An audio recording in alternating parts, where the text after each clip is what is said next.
Ninguém em São Miguel das Veredas estava preparado para a notícia daquela manhã.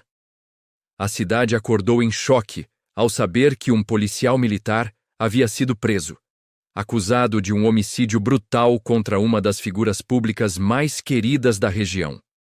Um homem conhecido por ações sociais, presença constante em eventos beneficentes e discursos emocionados sobre família e valores. Mas havia algo naquela história que não se encaixava. O policial preso não era um novato. Não era um homem com histórico de violência. Pelo contrário. Durante mais de 15 anos de serviço, o sargento Daniel Azevedo havia construído uma reputação sólida. Disciplinado, reservado, respeitado dentro e fora da corporação. Quando a viatura saiu do batalhão levando Daniel algemado, uma multidão começou a se formar em frente à delegacia. Não para protestar contra ele, mas para tentar entender por quê. Você consegue imaginar uma cidade inteira dividida entre a dor pela perda de alguém querido e a estranha sensação de que talvez nem toda a verdade tivesse vindo à tona?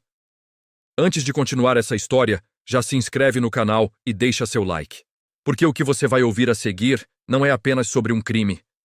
É sobre segredos escondidos à vista de todos, sobre silêncio coletivo e sobre o limite entre justiça e vingança. E comenta aqui de onde você está assistindo. Histórias como essa mostram que o Brasil real guarda mistérios que vão muito além do que aparece nos jornais.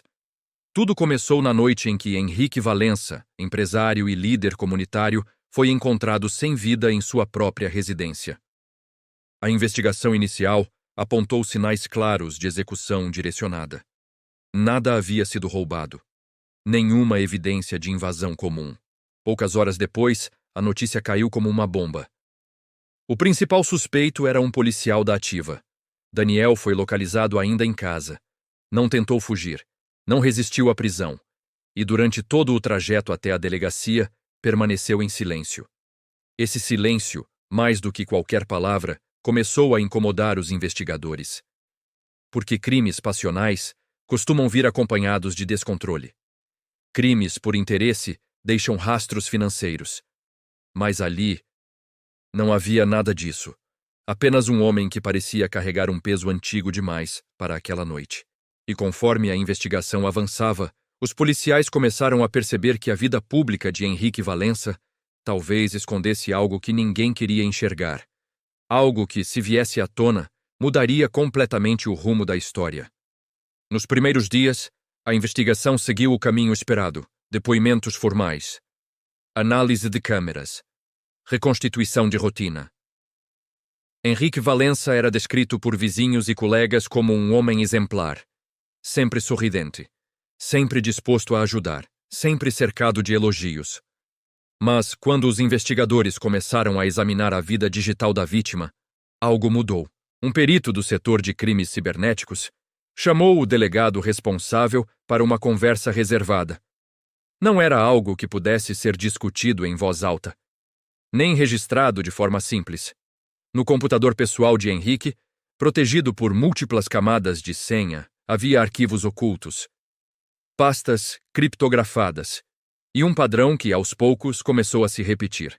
Não eram apenas imagens, eram conversas, trocas frequentes com perfis falsos, linguagem codificada, referências a encontros, pagamentos e silêncio. A investigação passou, então, a correr em duas frentes. Oficialmente, apurava-se o homicídio. Extraoficialmente, tentava-se entender quem Henrique realmente era quando as portas se fechavam. Enquanto isso, o sargento Daniel permanecia preso preventivamente. Seus advogados tentaram habeas corpus, todos negados. Daniel falava pouco, mas quando falava, repetia sempre a mesma frase. Se vocês soubessem o que eu sei, entenderiam. No início, a frase soou como tentativa de confundir a investigação. Depois, começou a soar como um aviso. A quebra definitiva veio quando um dos investigadores decidiu cruzar dados apreendidos com denúncias antigas arquivadas. Registros que, anos antes, haviam sido considerados inconclusivos. Boletins esquecidos, relatos vagos, famílias que desistiram de seguir adiante. Tudo apontava para um mesmo nome: Henrique Valença. E quanto mais fundo a polícia cavava, mais percebia que ele não agia sozinho. Havia padrões de deslocamento, havia repetição de contatos, havia outros adultos orbitando o mesmo círculo de sigilo. Nesse momento, a investigação deixou de ser apenas sobre um homicídio. Passou a ser sobre uma rede, e foi então que surgiu a pergunta que ninguém queria fazer em voz alta.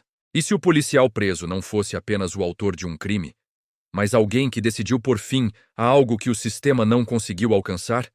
A resposta para essa pergunta mudaria tudo. Poucos dias depois da prisão do sargento Daniel, a investigação tomou um rumo inesperado.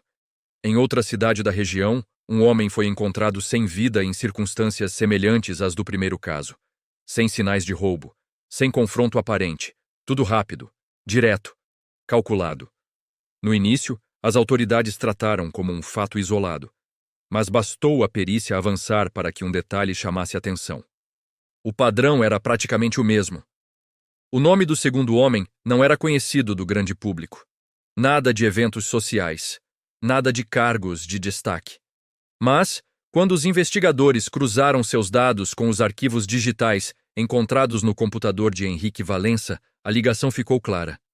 Eles se conheciam, conversavam com frequência, usavam os mesmos códigos e participavam do mesmo círculo secreto. A partir dali, o que era uma investigação por homicídio se transformou em algo muito maior. Outros nomes começaram a surgir. Pessoas discretas, algumas com profissões respeitadas, outras com histórico limpo demais para levantar suspeitas. E então veio o choque final. As autoridades perceberam que todas as pessoas mortas tinham ligação direta com o mesmo esquema de crimes graves, praticados durante anos, sem que nenhuma denúncia tivesse prosperado. Foi nesse ponto que os investigadores voltaram os olhos para Daniel. Reanalisaram seus deslocamentos, reviram imagens de câmeras e reconstruíram sua rotina nos meses anteriores. Tudo indicava que o policial havia monitorado essas pessoas em silêncio, sem apoio institucional, sem ordens formais, sem deixar rastros óbvios. Não havia mensagens comemorativas, não havia ostentação. Apenas um padrão frio e metódico. Dentro da delegacia, o clima mudou. Já não se falava apenas em autor do crime. Falava-se em motivação.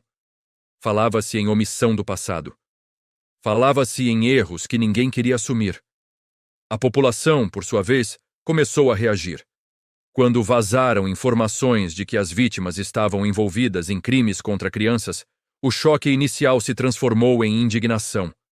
Pessoas passaram a se reunir em frente ao fórum. Cartazes surgiram. Frases como "Justiça falhou antes" e "Quem protegeu as vítimas" começaram a aparecer. Daniel, ainda preso, soube disso por meio de seu advogado. Ele ouviu em silêncio, baixou a cabeça e disse apenas: "Eu não fiz isso por aplauso." A cidade estava dividida, mas, pela primeira vez, muitos começaram a se perguntar se o maior erro daquele caso não havia acontecido muito antes do primeiro crime.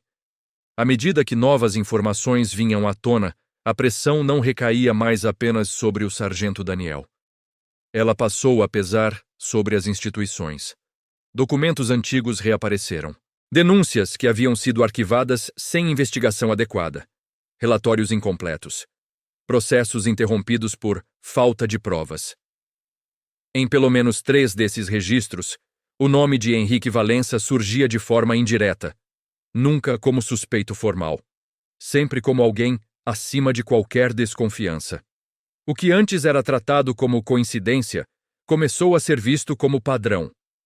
Uma comissão especial foi criada para apurar possíveis falhas institucionais. Delegados foram ouvidos, promotores prestaram esclarecimentos e, pela primeira vez, falou-se abertamente em negligência sistêmica. O julgamento de Daniel se aproximava e o país começou a acompanhar o caso. Programas de televisão debatiam o tema diariamente. Juristas discordavam entre si. Psicólogos falavam sobre o impacto do silêncio prolongado. Defensores dos direitos humanos alertavam para os riscos de normalizar qualquer forma de violência. Nada era simples. Nada era preto no branco.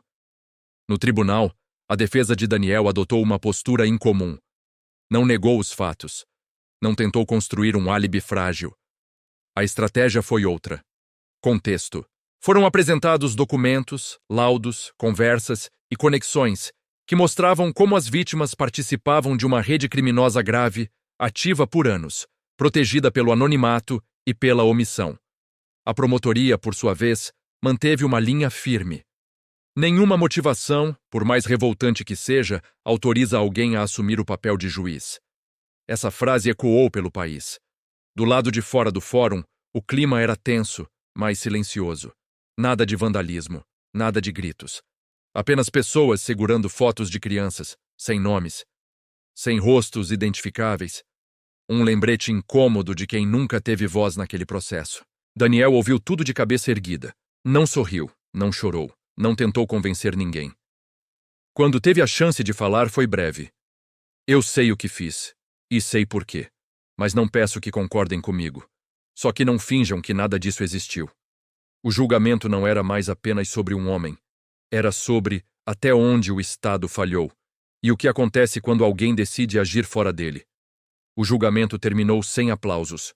Quando o juiz leu a sentença, o silêncio tomou conta do tribunal. Daniel foi considerado culpado pelos homicídios, mas o reconhecimento das circunstâncias excepcionais reduziu a pena de forma significativa. Não houve celebração. Não houve vaias. A cidade recebeu a notícia com um sentimento difícil de explicar. Para muitos, não era uma vitória. Também não era uma derrota. Era o fim de uma ilusão. Poucos dias depois, os desdobramentos vieram à tona. Outras investigações foram abertas. Novos envolvidos foram identificados. Arquivos que permaneceram escondidos por anos finalmente ganharam luz. O nome de Henrique Valença deixou de ser associado a eventos beneficentes. Passou a representar tudo aquilo que uma aparência respeitável pode esconder. Daniel foi transferido para cumprir a pena longe da cidade. Antes de partir, recebeu cartas. Muitas cartas. Algumas de apoio, outras de indignação. Nenhuma ele respondeu. Segundo um agente penitenciário, em uma das poucas conversas informais que teve, Daniel disse apenas: "O pior crime daquele caso não foi o que eu cometi. Foi o que todo mundo fingiu não ver por tanto tempo. A cidade seguiu em frente. Mas não da mesma forma. Escolas passaram a discutir prevenção. Canais de denúncia foram fortalecidos. O silêncio deixou de ser tratado como neutralidade. Essa história, que chocou o país, não é sobre heróis nem vilões perfeitos. É sobre escolhas feitas quando o sistema falha. Sobre o perigo de idolatrar pessoas sem questionar. E sobre como a justiça, quando chega tarde demais, deixa marcas que nunca desaparecem. Este relato é ficcional, inspirado em situações reais, criado para provocar reflexão, não para justificar violência nem glorificar crimes. Se essa história te fez pensar, se te incomodou ou te fez enxergar algo de outra forma, continua com a gente. Se inscreve no canal, deixa seu like e comenta o que essa história despertou em você. Porque enquanto houver silêncio, histórias assim continuarão acontecendo. E aqui, a gente não finge que não vê.